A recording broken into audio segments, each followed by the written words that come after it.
Hey guys, welcome back to my channel. Thank you so much for stopping by. If you are new here, please subscribe, and I hope you enjoy my style of my makeup tutorials and the editing process and everything like that. I kind of switch it up.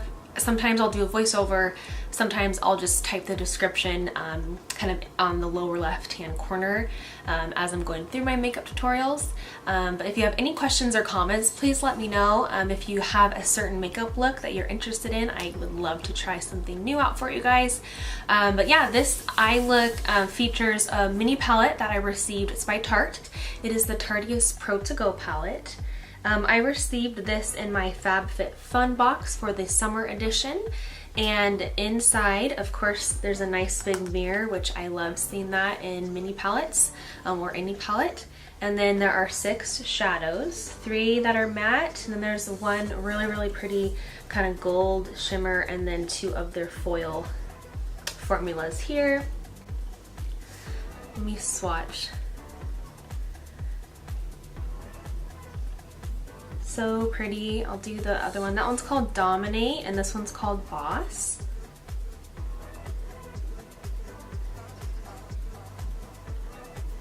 So pretty, look at that. And let's just do the other one called Hype. Oh, so creamy. I love it. So yeah, if you'd like to see how I achieve this look, then just keep on watching. And again, don't forget to subscribe and hit that thumbs up button, and I'll see you in my next video.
Good.